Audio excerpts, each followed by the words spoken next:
Dear students, NIS +2 ക്ലാസ്സിലേക്ക് മറ്റൊരു ക്ലാസ്സിലേക്ക് എല്ലാവരെയും വെൽക്കം ചെയ്യുന്നു. ചാനൽ ആദ്യമായിട്ടാണ് കാണുന്നതെങ്കിൽ സബ്സ്ക്രൈബ് ചെയ്ത് സാറിനും സപ്പോർട്ട് ചെയ്യുക. ക്ലാസ്സുകൾ ഇഷ്ടപ്പെടുകയാണെങ്കിൽ ലൈക്ക് ചെയ്യുക. നിങ്ങളുടെ കമൻറ്റുകൾ രേഖപ്പെടുത്തുക. നിങ്ങളുടെ ഫ്രണ്ട്സിലേക്ക് ക്ലാസ് ഷെയർ ചെയ്ത് കൊടുക്കുക. ഓക്കെ, നമ്മളിന്ന് ഡിസ്കസ് ചെയ്യുന്നത് ബിസിനസ്സിലെ 2024 ഏപ്രിൽ എക്സാമിന് ചോദിച്ച ബിസിനസ്സിൻ്റെ ക്വസ്റ്റ്യൻ പേപ്പറാണ്.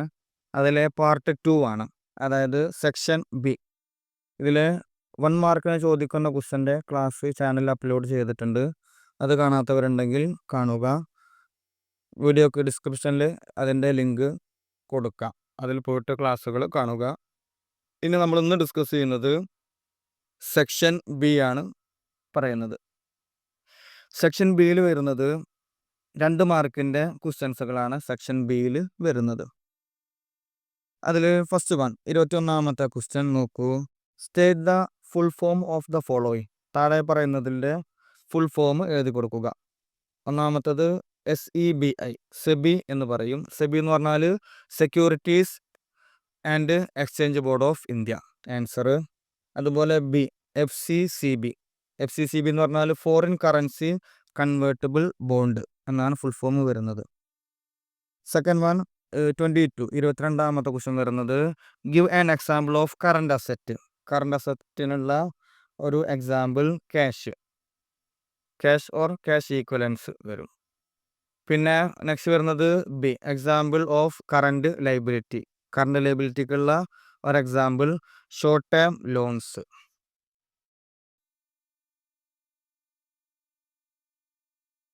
അതിന് നെക്സ്റ്റ് 23ാമത്തെ ക്വസ്റ്റ്യൻ. 23ാമത്തെ ക്വസ്റ്റ്യൻ നോക്കൂ. Give on one word answer. One വേർഡിൽ ആൻസർ എഴുതുക. It refers to the process of eliminating unnecessary controls and restriction on the smooth function of business enterprises. Business സംരംഭങ്ങളുടെ സുഗമമായ പ്രവർത്തനത്തിനാവശ്യമായ നിയന്ത്രണങ്ങൾ ഇല്ലാതെയാക്കുന്ന പ്രക്രിയക്ക് പറയുന്ന പേര്. അതിനെ സൂചിപ്പിക്കുന്നത് ആൻസർ ലിബറലൈസേഷൻ എന്നാണ് പറയുക. ലിബറലൈസേഷൻ, ഉദാരവൽക്കരണം. ഇനി നെക്സ്റ്റ് രണ്ടാമത്തത് ബി വരുന്നത് it refers to reducing the role of public sector by involving the private sector in most activities. മിക്ക പ്രവർത്തനങ്ങളിലും സ്വകാര്യ മേഖലയെ ഉൾപ്പെടുത്തി പൊതുമേഖലക്ക് പങ്ക് കുറയുന്നതിനെ സൂചിപ്പിക്കുന്നത്. അതായത് സ്വകാര്യ മേഖലക്ക് പ്രാധാന്യം കൊടുക്കുക. അതിന് പറയുന്ന പേര് പ്രൈവറ്റൈസേഷൻ എന്നാണ് പറയുക. LPG എന്ന് പറഞ്ഞിട്ടില്ലേ, ലിബറലൈസേഷൻ, പ്രൈവറ്റൈസേഷൻ, ഗ്ലോബലൈസേഷൻ. ഗ്ലോബലൈസേഷൻ എന്ന് പറഞ്ഞാലോ ആഗോളവൽക്കരണം എന്നാണ് വരിക. അപ്പോൾ ഇവിടെ എ ലിബറലൈസേഷൻ, ബി പ്രൈവറ്റൈസേഷൻ. ഇനി നെക്സ്റ്റ് 24ാമത്തെ ക്വസ്റ്റ്യൻ വരുന്നത് the one word for the following. First one A the components of marketing that relates to channel of distribution. വിതരണ ചാനലുകളുമായി ബന്ധപ്പെട്ട മാർക്കറ്റിംഗ് ഘടകം ഏതാണ്? വിതരണ ചാനലുമായിട്ട് ചാനൽ ഓഫ് ഡിസ്ട്രിബ്യൂഷൻ, വിതരണ ചാനലുമായി ബന്ധപ്പെട്ട മാർക്കറ്റിംഗ് ഘടകം വരുന്നത് പ്ലേസ്, സ്ഥലം, പ്ലേസ്. ഇനി next B the ingredient of marketing mix relating to informing persuading the influencing a consumer to make a choice of the products to be bought. ഒരു ഉൽപ്പന്നം, വാങ്ങേണ്ട ഉൽപ്പന്നം തിരഞ്ഞെടുക്കുവാൻ കസ്റ്റമേഴ്സിനെ അറിയിക്കുക, അതുപോലെ തന്നെ അവരെ പ്രേരിപ്പിക്കുക, അത് വാങ്ങുവാൻ അവരെ സ്വാധീനിക്കുക തുടങ്ങിയവുമായി ബന്ധപ്പെട്ട മാർക്കറ്റിംഗ് മിക്സ് ഏതാണ്? പ്രൊമോഷൻ. ഉൽപ്പന്നത്തെക്കുറിച്ച് ജനങ്ങളിലേക്ക് അറിയിച്ചു കൊടുക്കാൻ വേണ്ടി പരസ്യം, മറ്റു കാര്യങ്ങളൊക്കെ ഉപയോഗിക്കുമല്ലോ. അപ്പോൾ ഇത്തരത്തിൽ കസ്റ്റമേഴ്സിനെ ഉൽപ്പന്നം വാങ്ങുന്ന കാര്യത്തിലേക്ക് പ്രേരിപ്പിക്കുന്നതിന് എന്ത് പറയും? പ്രൊമോഷൻ എന്ന് പറയും.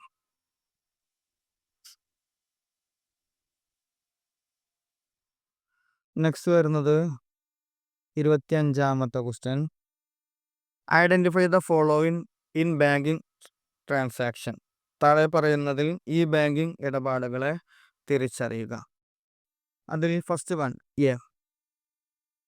എ വരുന്നത് A machine using which we can withdraw money from our deposit account at our convenience. നമ്മുടെ ഡെപ്പോസിറ്റ് അക്കൗണ്ടുകളിൽ നിന്ന് നമ്മുടെ സൗകര്യത്തിനനുസരിച്ച് പണം പിൻവലിക്കുവാൻ ഉപയോഗിക്കുന്ന മെഷീനെ പറയുന്ന പേര് ATM. നമുക്ക് എല്ലാവർക്കും അറിയാലോ. ആൻസർ വരുന്നത് ATM. Second one B, A convenient way of accessing the account any time anywhere and any number of time. ഏത് സമയത്തും എവിടെ വെച്ചും എത്ര തവണ വേണമെങ്കിലും അക്കൗണ്ട് ആക്സസ് ചെയ്യുവാനുള്ള സൗകര്യപ്രദമായിട്ടുള്ള മാർഗം ഏതാണ്? ഇൻ്റർനെറ്റ് ബാങ്കിങ് ആണ്. നമ്മുടെ സൗകര്യത്തിനനുസരിച്ച് എപ്പോൾ വേണമെങ്കിലും ഉപയോഗിക്കാൻ പറ്റുന്നതാണ് ഇൻ്റർനെറ്റ് ബാങ്കിങ്. അതിന് നെക്സ്റ്റ് വരുന്നത് 26ാമത്തെ question. State any two benefits of digital India. Digital ഇന്ത്യയുടെ ഏതെങ്കിലും 2 ഗുണങ്ങൾ പറയുക. ഒന്നാമത്തത് enhanced access to government service. E governance, സർക്കാർ സേവനങ്ങൾ എളുപ്പത്തിൽ ലഭ്യമാക്കുന്നു. അതിന് ഇ ഗവേണൻസ് എന്ന് പറയും. നെക്സ്റ്റ് രണ്ടാമത്തത് financial inclusion and digital payment. സാമ്പത്തികപരമായിട്ട് ഡിജിറ്റൽ പേയ്മെൻറ്റുകൾ നമുക്ക് എപ്പോൾ വേണമെങ്കിലും ഡിജിറ്റൽ പേയ്മെൻറ്റുകളായിട്ട് ധാരാളം ഉപയോഗിക്കുവാൻ ഡിജിറ്റൽ ഇന്ത്യയിലൂടെയാണ് സാധ്യമായത്. ഇനി നെക്സ്റ്റ് 27ാമത്തെ question. State whether statement are true or false. True ആണോ ഫാൾസ് ആണോ എന്ന് നോക്കുവാനാണ് പറയുന്നത്.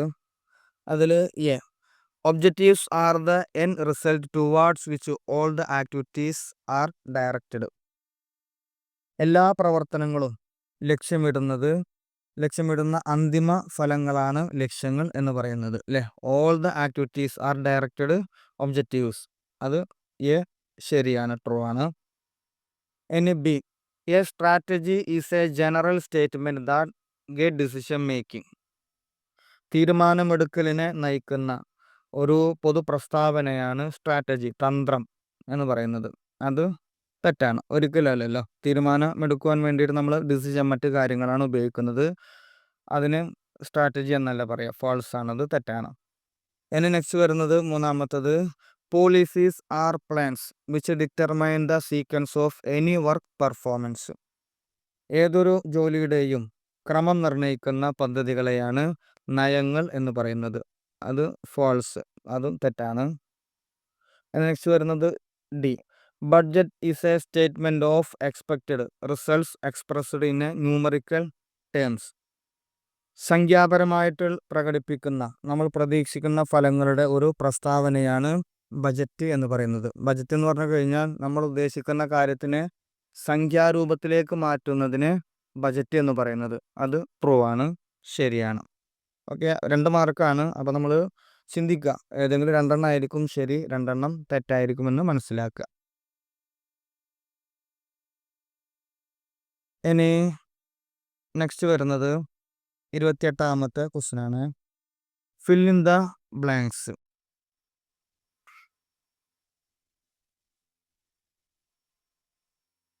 The date on which the board of directors declare the dividend is called the dash date.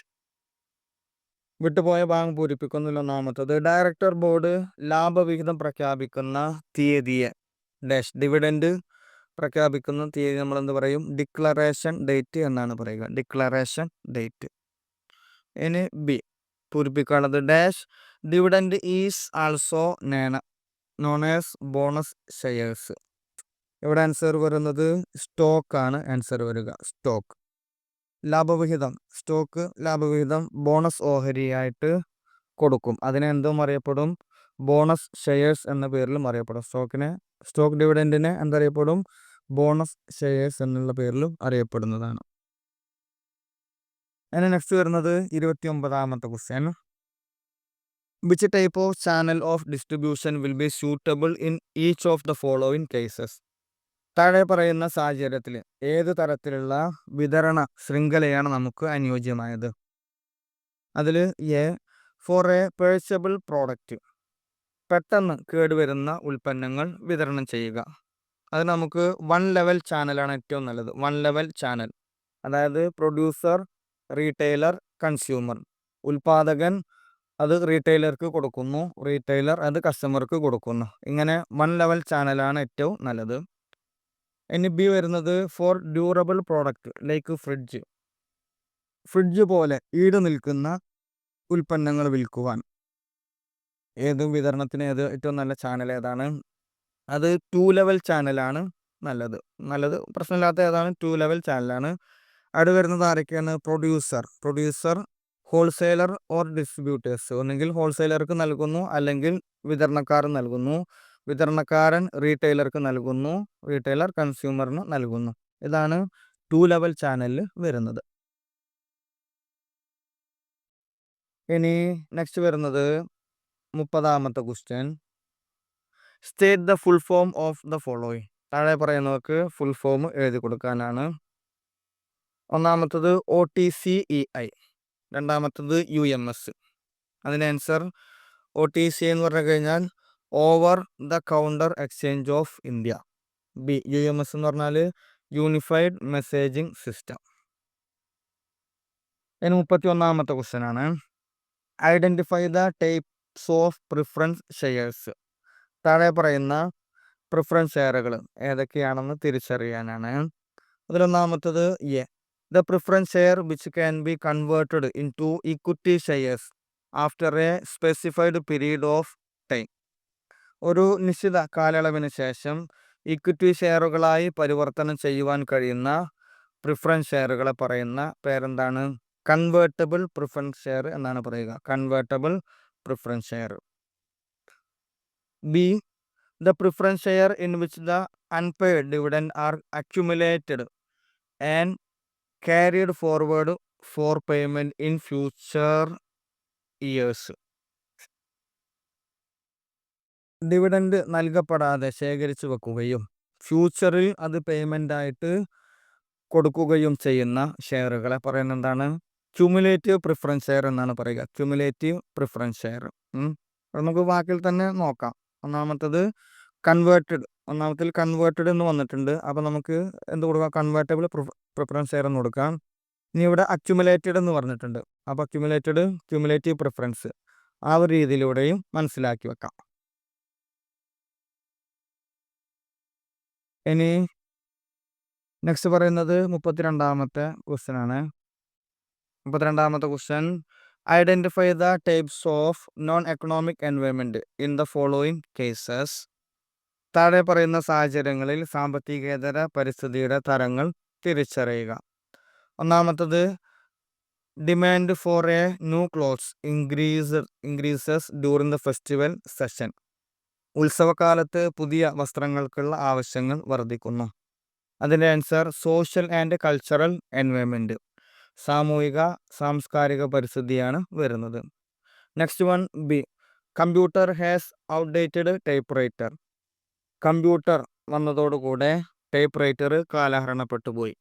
അതിൻ്റെ ആൻസർ വരുന്നത് ദ ടെക്നോളജിക്കൽ എൻവയോൺമെൻറ്റ്. സാങ്കേതിക പരിസ്ഥിതിയാണ് വരിക.